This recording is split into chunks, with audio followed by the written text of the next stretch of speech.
আপনারা কি জানেন আমাদের পৃথিবীর মহাসাগর কতটা রহস্যময়? আমরা চাঁদের পৃষ্ঠের অনেক কিছুই জানি, কিন্তু আমাদের নিজেদের মহাসাগরের গভীরতা সম্পর্কে ধারণা খুবই সীমিত।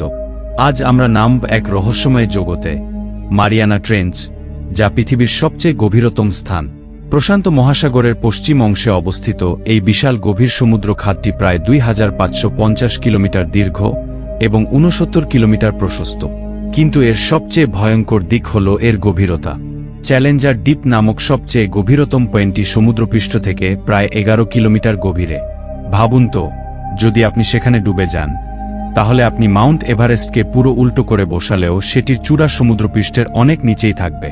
এই ট্রেঞ্চ তৈরি হয়েছে দুটি টেকটনিক প্লেটের সংঘর্ষে, প্যাসিফিক প্লেট এবং মারিয়ানা প্লেট। যখন প্যাসিফিক প্লেট ধীরে ধীরে মারিয়ানা প্লেটের নিচে প্রবেশ করে, তখনই তৈরি হয় এই চরম গভীর খাদ। এই প্রক্রিয়াকে বলে সাবরাকশন। এখন কথা বলি এর মধ্যে থাকা রহস্যময় প্রাণীদের সম্পর্কে। এখানে এমন কিছু প্রাণী আছে যাদের দেখতে এলিয়েনের মতো, যেমন ডুম্বফিশ, দেখতে ঠিক যেন ছোট্ট কার্টুনের হাতির মতো। অ্যাংলার ফিশ, এদের মাথার সামনে ঝুলে থাকা আলো দিয়ে শিকার আকৃষ্ট করে। গোবলিন শার্ক, এক ধরনের বিরল হাঙর, যা দেখতে একদম দানবের মতো। এখানে পানির চাপ এতটাই বেশি যে সাধারণ কোনো প্রাণী এখানে বেঁচে থাকতে পারে না। এত গভীর এবং বিপজ্জনক জায়গায় এখন পর্যন্ত মাত্র কয়েকজন মানুষই যেতে পেরেছেন। 1960 সালে জ্যাক পিকার্ড এবং ডন ওয়ালশ প্রথম মানুষ হিসেবে চ্যালেঞ্জার দ্বীপে পৌঁছান।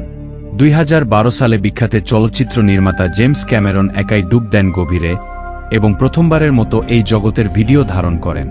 এই বিশাল খাদে কি কি লুকিয়ে আছে তা এখনও সম্পূর্ণভাবে জানা যায়নি। অনেকে বলে এখানে এখনও অজানা প্রাণী বা বিশালাকার দানব থাকতে পারে।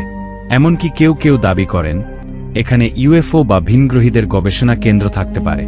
মারিয়ানা ট্রেঞ্চ আমাদের দেখিয়ে দেয় যে আমাদের পৃথিবীতে এখনও অনেক কিছু অজানা। হয়তো একদিন আমরা এর সব রহস্য উন্মোচন করতে পারব, কিন্তু এখন পর্যন্ত এটি আমাদের কল্পনার থেকেও বেশি ভয়ঙ্কর এবং রহস্যময়।